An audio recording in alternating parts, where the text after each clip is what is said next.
मंडळी, स्वागत आहे तुमचं आपल्या हक्काच्या YouTube चॅनलवर। शेतकरी मित्र हो, सध्या दिल्लीत संसदेचे अर्थसंकल्पीय अधिवेशन सुरू आहे आणि यातच देशाचे केंद्रीय कृषी मंत्री शिवराज सिंह चौहान यांनी पीक विम्याबाबत काही अशा घोषणा आणि दावे केले आहेत ज्यामुळे एकीकडे आनंद तर दुसरीकडे मोठा संभ्रम सुद्धा निर्माण झाला आहे। तर संसदेत नक्की काय घडलं, 14,000 कोटींचा जो आकडा सांगितला जातोय त्याचं सत्य काय आणि कंपनीवर आता दंडाची कारवाई कशी होणार हेच आपण आजच्या या व्हिडिओमध्ये अगदी सविस्तर पाहणार आहोत। त्यामुळे हा व्हिडिओ शेवटपर्यंत पाहत राहा आणि असेच उपयुक्त माहितीपूर्ण व्हिडिओज नेहमी पाहत राहण्यासाठी आपल्या चॅनलला आता सबस्क्राइब करून घ्या आणि पुढील व्हिडिओज करिता बेल आयकॉन नक्की दाबा। तर सुरुवात करूया एका महत्त्वाच्या तांत्रिक बदलापासून। कृषी मंत्र्यांनी संसदेत सांगितलं की शेतकऱ्यांना पीक विम्यासाठी वारंवार कागदपत्रे आणि माहिती देण्याचा त्रास होऊ नये म्हणून केंद्र सरकार काम करत आहे। आतापर्यंत देशातील तब्बल 2,90,00,000 शेतकऱ्यांचे फार्मर आयडी हे थेट नॅशनल क्रॉप इन्शुरन्स पोर्टलशी लिंक करण्यात आले आहेत।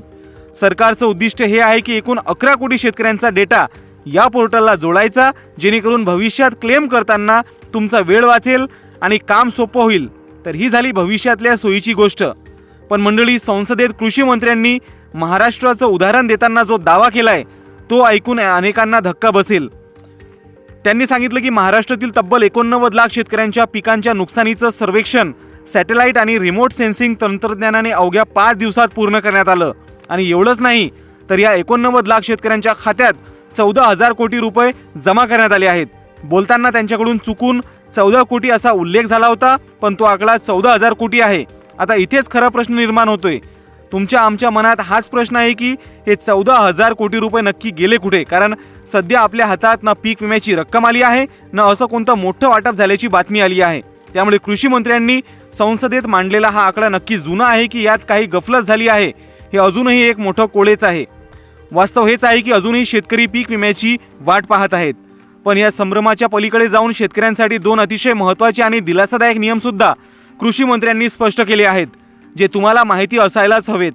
पहिला नियम विमा कंपन्यांसाठी आहे। जर सर्व कागदपत्रांची पूर्तता होऊ नये, पंचनामे होऊ नये, विमा कंपनीने 21 दिवसांच्या आत तुमचा क्लेम सेटल केला नाही किंवा पैसे दिले नाहीत तर त्या कंपनीला 12% व्याजासह पैसे शेतकऱ्याला द्यावे लागतील। हा नियम खूप कडक करण्यात आला आहे।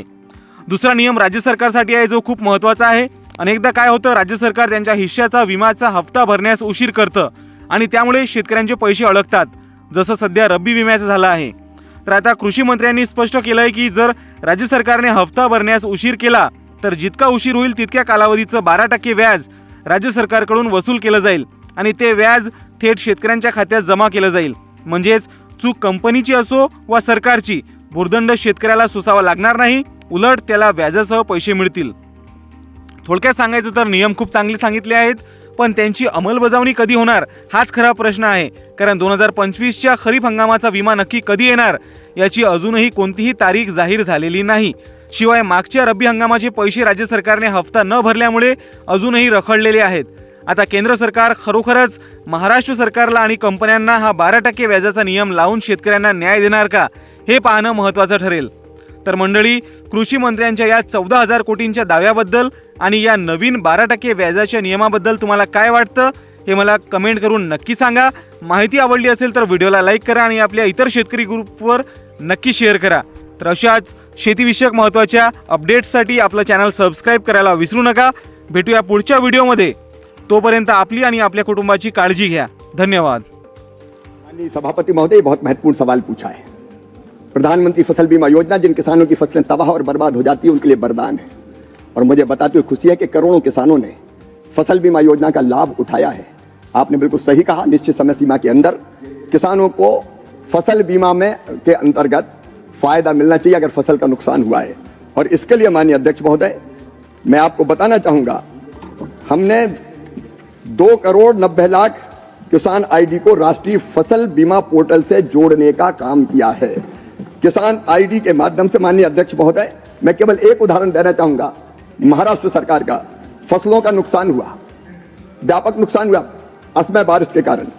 89 लाख किसानों को, 89 लाख किसानों की फसल की क्षति का आकलन सैटेलाइट आधारित रिमोट सेंसिंग के माध्यम से 5 दिन के अंदर करके 89 लाख किसानों के खाते में 14 करोड़ रुपए सीधे ट्रांसफर करने का चमत्कार इसी के कारण संभव हुआ। और इसलिए मैं माननीय सदस्य को आश्वस्त करना चाहता हूं हमने फसल बीमा योजना में भी कई तरह के परिवर्तन किए। जैसे एक आपने देरी की बात कही, हमने ये तय कर दिया है कि 1 महीने के अंदर राज्य सरकार को नुकसान जो हुआ है, रिमोट सेंसिंग के माध्यम से तो तत्काल पता चलता है कितना नुकसान हुआ है, लेकिन कई सरकारें अब इसको नहीं अपना रही। 1 महीने के अंदर उनको क्षति के आकलन करके जानकारी देनी पड़ेगी कि नुकसान कितना हुआ है, और उसके बाद सारी औपचारिकताएं पूरी होने के बाद ये जरूरी है कि बीमा कंपनी 21 दिन के अंदर क्लेम सेटल कर दे, 21 दिन के अंदर। और 21 दिन के अंदर अगर बीमा कंपनी क्लेम सेटल नहीं करेगी तो 12% की दर से उन पे ब्याज लगेगा, जो किसान के खाते में सीधा डालने का काम किया जाएगा। हमने ये भी तय किया है कि राज्य सरकार कई बार अपना हिस्सा नहीं डालती, केंद्र अपना पैसा दे देती। मैं किसी एक राज्य सरकार की बात नहीं कर रहा, कई बार डिले होता है। अगर ऐसा डिले हुआ तो 12% ब्याज राज्य सरकार के ऊपर भी लगाया जाएगा, जो सीधे किसान के खाते में डाला जाएगा। तो एक तो टेक्नोलॉजी का इस्तेमाल करके माननीय सभापति महोदय तत्काल क्लेम सेटल हो जाए, इस बात का प्रयत्न लगातार हम लोग कर रहे हैं। और मैं आपके माध्यम से किसान भाइयों को आश्वस्त करना चाहता हूं, चाहे बीमा हो चाहे ऋण हो। पहले किसान को अगर लोन लेना होता था तो बैंकों में कई तरह के कागजों की पूर्ति करनी पड़ती थी, अब ये ले आओ, अब ये ले आओ, अब ये ले आओ। अब किसान आईडी, फार्मर आईडी अगर उसके पास है तो सारा रिकॉर्ड उस फार्मर आईडी में उसके पास है, वो बैंक में रखेगा और तत्काल उसको लोन मिल जाएगा। जैसे पीएम किसान सम्मान निधि तत्काल ट्रांसफर होकर डीबीटी के माध्यम से खाते में पहुंच जाती है। माननीय सभापति महोदय, अब वो दिन चले गए जब कहा जाता था क्या करें हम मजबूर है, 1 रुपया भेजते 15 पैसा पहुंचता है। यहाँ तो क्लिक करो तो 1 रुपया का 1 रुपया सीधे किसान के खाते में पहुंचता है। ये चमत्कार नरेंद्र मोदी जी के नेतृत्व में हो रहा है।